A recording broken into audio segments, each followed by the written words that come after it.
Today I'm going to be going over with you the patterns of Not Your Granny's Kitchen Set, and this is the MugHug that we'll be making. You'll see how it fits around a standard size coffee mug, and it is a little bit stretchy, so it will fit a larger mug as well. I've used a toggle button, but you could use any type of button to close this. So we'll take it off. And this is what we're going to be making. Okay, fairly simple. We'll be using double crochets throughout. We'll be changing colors, so you'll need 3 colors, or you could do it in a variety of colors, whatever you choose. You just want to get your pattern set first. So for this next sample, I'm going to be using the cotton yarn by Hobby Lobby, which is I Love This Cotton Yarn. Okay, these are the colors that I've picked out. I'm going to start my pattern with color A, color B, and color C, or 1, 2, 3. Okay, so the first thing that we're going to need is we need our crochet hook, and then we're going to chain 32 stitches. Now I will show you the very first thing that we have to do. We don't need a long tail. I would say about 3 or 4 inches just for weaving in. And we have to make a slip knot. And the way that we make a slip knot is that we're going to make an overhand loop. So the tail is in our right hand, the working yarn is in our left. We bring our left hand over the right hand so that it makes a loop. We're going to, from the top, reach into this loop and pull up our knot. Okay, this we're going to place on our crochet hook and just tighten it up.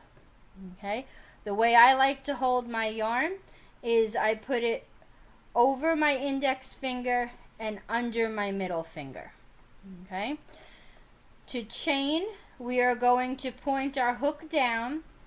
The hook is going to go underneath the strand of yarn and catch, and the little hook up here catches the yarn, and we're going to bring it through the loop that's already on our hook, and we've just chained 1.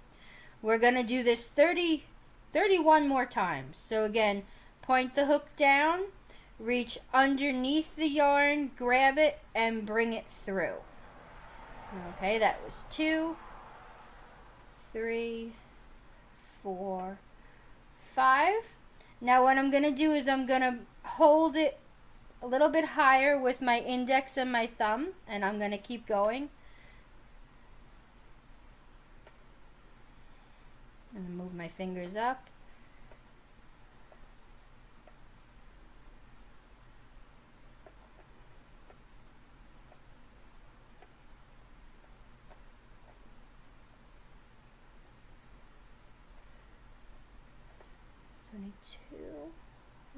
And we want to make sure we don't split the yarn. I split the yarn there, so I'm just going to carefully undo it and then start again.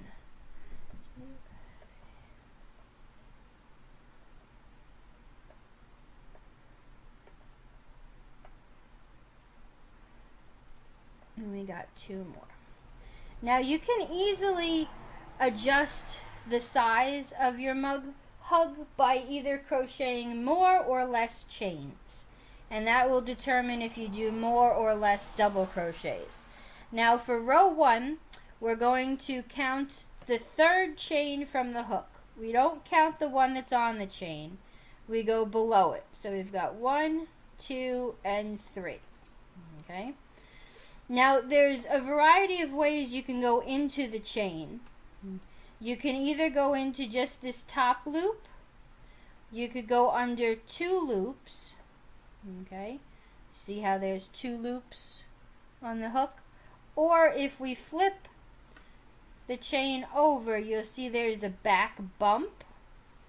Okay, I'm going to go through the bumps on the back, but you can go through any part of it that you want to.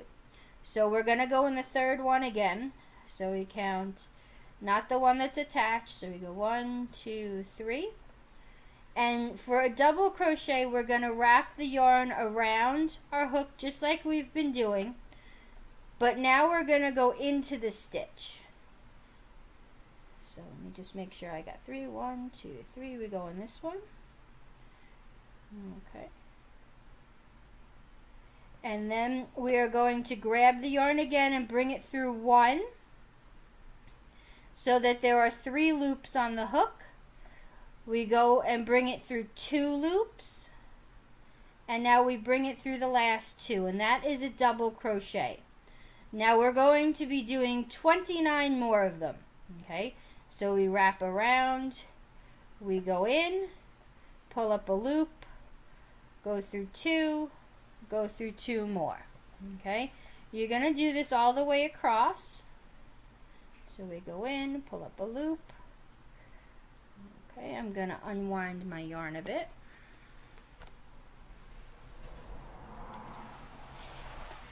And we're just going to keep going.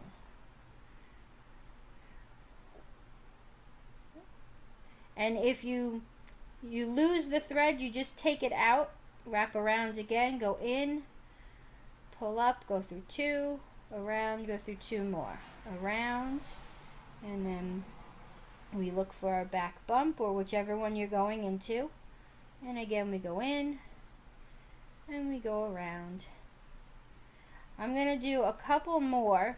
You're going to do the whole entire length, but I want to show you how we change colors, so I'm going to do 2 more. And we've got 1 more. Okay, so you're going to pretend that we've worked the whole entire row all the way to the end. For your last stitch, you're not quite going to complete your double crochet. So we're going to wrap around, we're going to go in, and we're going to pull up a loop. We're going to yarn over, and we're going to leave it with 2 loops on here. Okay? We're going to grab our next color, which will be the lighter color for me. And again, you want to leave about a 4 or 5 inch tail for weaving in. And you're just going to hook this yarn as if you were using it before and pull it through. Okay, and that's how we change colors. So now we're going to chain 2 and we're going to turn. And by turning, we're just going to flop the work over to the left. Okay? And we're not going to go into the very first stitch. So we're not going to go into this guy that's at the bottom. We're going to go into the next one. So we wrap around, go in, go through 2, 2 more. And we're going to do this all the way to the end.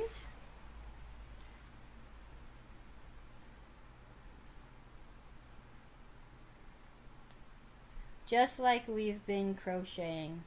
And I'll show you that color change again.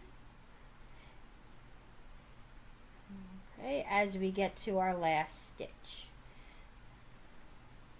Now again, you will be working the whole 30 stitches. I'm just doing a little piece over here so I can show you. So we've got 1 more, because if you look at this, you'll see that we go into this guy, but there's still 1 guy hanging over here. That guy is going to be our last one. And we just go in wherever we can, pull up a loop, go through 2, and now I'm going to go to my next color. So again, I leave a little bit of a tail. I grab the new yarn, bring it through, chain 2, and we turn again. Gonna go not into this first one, go right into the second one, and we go across. Okay, now you'll note that I have left the yarn attached. What you could do is you'll cut it at the end of your row so that you can attach it again when you come back. Okay, and the last part, I'm not gonna do the whole entire piece for you, but let me just finish this row, and then I'm gonna show you how we are going to make the loop.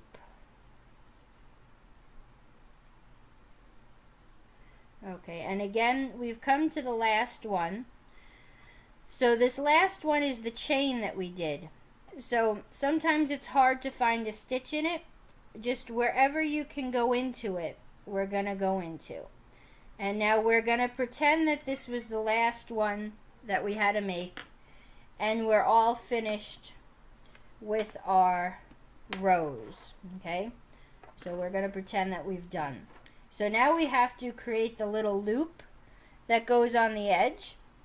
And that's super easy. It's going back to how we chain at the very beginning. So I'm going to do this light blue color. Okay. And let me go ahead. And I'm going to put a lot of tails. I'm going to put a slip knot on my hook again, and I'm just gonna go ahead and I'm gonna make this a smaller version of the one that you're going to do, but you're just gonna kind of go under 2 loops here wherever you can find them. You want to go under 2 strands instead of just 1 to give you a little bit anchor, and we're gonna join with a slip stitch. So we bring the yarn through those 2 loops and the loop that was on our hook.